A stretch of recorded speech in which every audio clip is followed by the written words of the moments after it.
one of the core objectives of PDP Laban, it is federalism. We have to remember this because we believe that in a federal system of government, we will be able to govern ourselves kung paano natin talaga gusto yung direksyon ng ating bansa. Look now, in a unitary system of government, anong nangyayari sa atin? We are paying our taxes.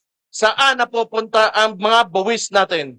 Instead of opening up the Blue Ribbon Committee on the flood control, kung saan nawawala ang trilyon-trilyon nating pera, ano ang priority ng administration ngayon? Yung impeachment ng Vice President. Because we all know, pag hindi nila matatanggal ang Vice President ngayon, hindi sila makalagay ng presidente nila on the 2028 elections because he is a great threat sa presidency this 2028. Now I go back. Tingnan nyo, the unitary system of government, presidential one, they have so much control and so much power, and that is centralized right now, kaya nangyayari sa atin to.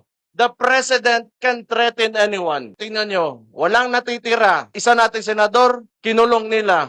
Our guest candidate during the midterm elections, Rodante Marcoleta, just because he wants to open the Blue Ribbon Committee on Flood Control, anong ginawa sa kanya? Do we even have freedom at all at this point dito sa bansa natin? The former president, nasan ngayon? He's in The Hague. He's in the ICC. And clearly, walang jurisdiction. We know the process and they broke the process. And mind you, this is an establishment that should be an honorable one.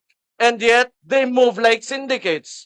They have cooperated with the president who moves like a syndicate. Papayag kayo na ganito na lang tayo? We have to do our duty and responsibility for our country. All of us members of this party and our collective ambition is to lift this country up from all of this corruption, from all of this evilness that is happening to our country right now. This should stop right now in the 2028 elections. So we have to fight. Kahit gaano sila kalaki, makapangyarihan, nasa kanila lahat ng pera, tinatakot nila ang lahat, kinukulong nila ang lahat. Hindi tayo titigil hanggat sa hindi tayo mauubos. Pero mauna muna kayo ha, ako na last kulong. Pero maluoy maawa tayo sa kinabukasan ng mga bata. At yung pera, sinasayang.